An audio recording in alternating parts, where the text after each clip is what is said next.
시편 58편입니다. 6절로 11절까지입니다. 함께 읽습니다. 하나님이여 그들의 입에서 이를 꺾으소서. 여호와여 젊은 사자의 어금니를 꺾어내시며 그들이 급히 흐르는 물같이 사라지게 하시며 겨누는 화살이 꺾임 같게 하시며 소멸하여 가는 달팽이 같게 하시며 만삭되지 못하여 출생한 아이가 햇빛을 보지 못함 같게 하소서. 가시나무 불이 가마를 뜨겁게 하기 전에 생나무든지 불붙은 나무든지 강한 바람으로 휩쓸려 가게 하소서. 의인이 악인의 보복당함을 보고 기뻐하며 그의 발을 악인의 피에 씻으리로다.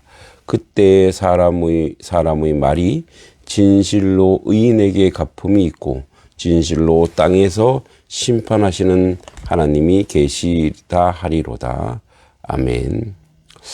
오늘 이제 58편의 그 마무리격인 6절로 이제 11절까지는 예언적 저주라고 보면 되겠습니다. 그래서 이 구절들 속에 다음과 같은 것들이 있음을 우리가 확인할 수 있습니다.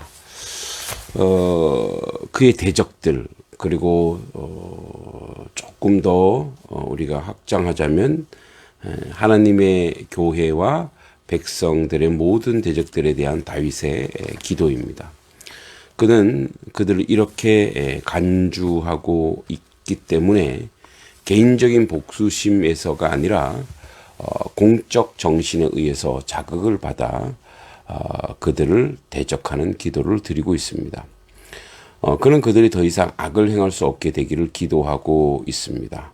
하나님이여 저희 이를 꺾으소서. 그들이 스스로 만족시킬 수 없을 뿐만 아니라 다른 사람을 잡아먹을 수 없게 하소서. 이제 우리 앞에 3장 7절에 나왔지만 또 그는 저희의 목을 꺾으소서. 아니 저희로 회개하고 살도록 하시고 저희를 죽이지 마옵소서. 나의 백성이 잊을까 하나이다. 이런 조금 더 복음적인 말을 하자면 이 대적에 대한 그 저주보다 대적이 돌아서기를 원하는 어떤 복음적 메시지도 이 안에 포함되어 있는 것으로 우리가 확인해야 될 것입니다. 저희 이를 꺾으소서. 왜냐하면 저희는 약탈해서 먹고 사는 사자들, 어린 사자들이기 때문입니다라고 말합니다. 그는 그들이 이미 계획한 것이 좌절당하여 그들의 목적을 이루지 못하게 될 것을 기도하고 있습니다.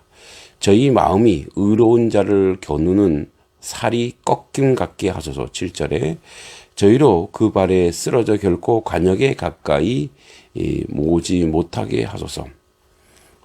이제 화살이 오다가 꺾어져서 더 이상 쓸데없는 그런 것이 되죠. 그는 그들과 또 그들의 세력이 약해져 이제 어떤 무기가 되지 못하게 하기를, 그들이 급히 흐르는 우물같이 사라지게 되기를 기도하고 있습니다. 즉 홍수가 날 때에 그것이 잠시 동안 엄청나 보일지라도 땅속으로 스며들거나 그 수로로 돌아가거나 또는 일반적으로 엎질러진 물을 도로 주워 담을 수 없는 것처럼 점점 말라 없어지기를 기도하고 있습니다.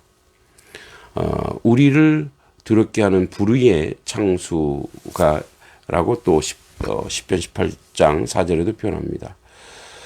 우리의 영혼을 뒤덮으려고 위협하는 그 흥건한 물은 감소될 것이고 우리는 그들이 어떻게 될 것인가를 믿음으로써 보기로 합니다.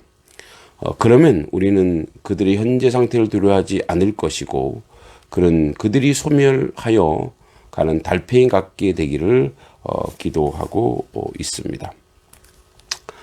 즉 그들 자신이 동작에 의해 소모되고 앞으로 나아갈 때마다 그것이 그 뒤에 물기로 남겨 비록 그 물기가 그 뒤에 있는 달팽이 같이 되기를 기도하고 있습니다. 자기 집에 있는 달팽이처럼 자기 자신으로 가득 차 있는 자, 곧 스스로 즐거워하고 의지하는 자는 자기를 소멸시키는 것에 불과하여 그 자신을 무로 만들 것입니다. 그리고 그는 그들이 일광을 보지 못함, 즉 햇빛을 보지 못함 같게 하기를 기도하고 있습니다. 감정에 격해 있는 욥은 자기가 그러한 자였기를 원했으나 그는 그가 무슨 말을 했는지 알지 못했습니다. 우리는 어떤 선지자가 그러했던 것처럼 교회의 대적들의 음모에 대해 믿음으로 기도할 수 있는데 호세아 9장 14절처럼 여호와여 저희에게 주소서. 그것은 시편의 기자가 이 기도를 이렇게 설명하고 있는 것과 같습니다. 즉 저들을 저주한다 할지라도 그 저주보다 더 복되고 나은 것은 그들이 돌아서는 것이죠. 그들의 멸망함에 대한 그의 단어들이 있습니다. 9절에 보면 가시나무 불이 가마를 뜨겁게 하기 전에 생나무든지 불붙은 나무든지 강한 바람으로 휩쓸려 가게 하소서 이렇게 되어 있습니다. 그 가마는 곧 그렇게 될 것이다. 왜냐하면 가시나무 불은 지속되어 있는 동안 매우 급하고 맹렬한 불이 되기 때문입니다. 그 정도로 속히 그 정도로 급하고 격렬하게 마치 하나님께서 해오리 바람으로서 일하는 것처럼 그 해오리 바람이 살아있고 노한 상태에 있는 것처럼 무섭고도 불가항력적으로 그들을 내몰 것입니다. 그 속담적 표현은 약간 난해하나 그 의미는 분명합니다. 하나님의 심판은 흔히 쾌락 속에 있는 악인들을 놀라게 하며 그들을 갑작스럽게 몰아내어 버립니다. 그들이 그들 자신의 불빛 속을 그리고 그들 자신의 불빛 속을 자신이 햇불 속에 걷기 시작하고 있을 때 슬픔 중에 눕게 될 것이고 그들의 웃음은 솔밑에 가시나무 타는 소리 같음을 증명하게 될 것이며 그 즐거움은 그들이 따뜻하다라고 말하기도 전에 사라질 것입니다. 왜냐하면 가시나무는 확 타다가 곧 사라질 것이기 때문에 그렇습니다. 전능자로부터 오는 멸망 앞에서 설 자가 없습니다. 왜냐하면 누가 하나님의 그 노한 능력을 알리요? 하나님께서 죄인들을 버리실 때 죽거나 살거나 그들은 그와 겨룰 수가 없습니다. 악인들을 버리실 때 죽거나 살거나 그들은 그와 겨룰 수 없고 그들의 사악함으로 무너질 것이기 때문에 그렇습니다. 다윗은 죄인의 멸망으로 인한 좋은 결과로서 그 자신에게 약속하고 있는 것은 두 가지가 있습니다. 10절에 의인들아 의인이 악인의 보복당함을 보고 기뻐함이며 그의 발은 악인의 피에 씻으리로다. 성도들은 이것 때문에 격려받고 위로받을 것입니다. 의인은 악인의 보복당함을 보고 기뻐하리라. 즉 악인의 장엄한 권세, 형통함과 성공은 의인들을 실망케 할 수 있습니다. 그것은 악인들의 마음을 의인들의 마음을 슬프게 하고 그의 손을 약하게 하며 때로는 그들의 기초를 의심하도록 강하게 시험할 수도 있기 때문에 그렇습니다. 그러나 의인들은 하나님의 심판이 급히 악인에게 임하고 그들이 하나님의 백성에게 행한 모든 악에 대해 마땅한 보복을 임하는 것을 보면 의심을 버리고 만족한 마음으로 기뻐하며 이 세상을 다스리는 하나님의 백성들에게 행한 모든 악에 대해 마땅히 보복이 임하는 것을 보면 의심을 버리고 만족한 마음으로 기뻐하며 세상을 다스리는 하나님의 섭리 그리고 그의 공명정대함과 의로우심에 대한 믿음을 확증합니다. 의인들은 즉 악인들을 결국 이제 심판함으로 그 시험을 극복하고 승리를 기뻐할 것입니다. 의인은 그 발을 악인의 피에 씻으리로다 이렇게 되어 있습니다. 즉 악인들이 흘리는 피가 많을 것이며 하나님께서 죄인들의 멸망으로 영화롭게 되는 것을 보는 것은 마치 피곤한 나그네가 그의 발을 씻는 것처럼 성도들에게 있어서 큰 활기를 불어넣어 주는 것이 될 것입니다. 그것은 또한 그들의 성화에 기여할 것이며 죄의 불행을 확신케 해주고 그들의 소송을 변호해 주시며 어떤 사람도 그들을 해하도록 내버려 두지 않으시는 그 하나님께서 그들이 은혜를 잊고 있다는 사실을 깨닫게 해줄 것입니다. 악인의 멸망에 대한 성도들의 기쁨은 그것이 되도록 도와줄 때 거룩한 기쁨이 되며 정당하다고 인정받을 수 있습니다. 죄인들은 그것에 의해 깨닫고 회심할 것입니다. 11절에 그때 사람의 말이 진실로 의인에게 갚음이 있고 진실로 땅에 심판하시는 하나님이 계시다 하리로다. 즉 하나님께서 세상에서 이 세상 악인들에게 징계할 때 많은 의인들이 힘을 얻고 동시에 악인들도 그 중에 돌아설 수 있다는 거죠. 어떤 사람들은 그러한 섭리에서 이러한 추론을 이끌어낼 수 있을 것입니다. 전에는 이 명백한 진리까지도 부정하거나 그것들에 의심했던 많은 사람들도 그렇게 할 것입니다. 어떤 사람들은 그러한 것들로 인해 마지못해 이런 고백을 할 것이며 또 어떤 사람은 진심으로 마음을 고쳐서 그러한 사실을 기꺼이 인정하고 다음과 같은 사실을 알게 해주신 하나님께 감사할 것입니다. 하나님은 그의 성도들과 종들에게 풍부히 보답해 주시는 자입니다. 진실로 의인에게 상급이 있을 것입니다. 그래서 결국은 오늘 말씀 제목처럼 웃어라 의인들아, 이것이 바로 믿음입니다. 그냥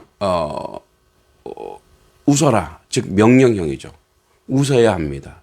왜냐하면 결국에는 하나님의 자녀, 하나님의 백성이 승리하실 것입니다. 왜냐하면 하나님은 공의로우시기 때문에 세상의 의로운 통치자입니다. 그러므로 하나님은 악인의 형통은 언젠가 무참히 무너질 것을 우리에게 확인시켜 줍니다. 최근에 서울의 봄이라는 영화를 봤습니다. 악인이 승리한 것 같습니다. 그러나 그 악인은 우리가 알듯이 잘 먹고 잘 살다 갔다. 그러나 그렇지 않습니다. 역사는 지금 심판하고 있는 것입니다. 이 영화 자체가 이미 그를 심판하고 있습니다. 근데 그 가운데 끝까지 군인 정신으로 의롭게 살아간 사람들이 있습니다. 물론 그들의 생전의 삶은 불행했습니다. 가족들도 고통스러웠습니다. 그러나 지금 그를 평가하고 있는 것입니다. 역사가 의인을 평가하고 있는 것입니다. 이것이 하나님의 공의입니다. 결국은 진실은 또 진리는 정의는 하나님의 주권에 의해서 평가되고 평가받는 것입니다. 오늘 우리를 위로하는 것은 우리가 하나님의 편에 선 의인들이라는 것입니다. 그러므로 그 결과와 그 내용에 대해서 하나님이 인도하시고 하나님이 이끌어 간다는 것을 기억하고 결국 땅에서 판단하시는 하나님이 계시다는 것을 기억하고 하나님께서 이루실 그 놀라운 역사를 우리가 기대하며 오늘도 이 웃는다는 표현은 넉넉한 승리를 우리 안에서 이루라는 거죠. 바뀐 것 하나도 없고 변한 거 하나도 없어도 이미 우리가 하나님의 편에 섰다면 승리자요 의인이라면 넉넉한 웃음으로 그 모든 것을 내면에서 우리 안에서 이미 승리하는 그 역사를 만들어가길 소망합니다. 기도하겠습니다. 자비하신 아버지 하나님, 악인이 세상이 악함이 승리한 것 같으나 결국 십자가 이후 부활이 있었던 것처럼 우리에게 영원한 승리를 주신 그 하나님을 찬송하고 그 하나님께 나아가는 하나님 백성 되게 하여 주시옵소서. 예수님의 이름으로 간절히 기도합니다. 아멘.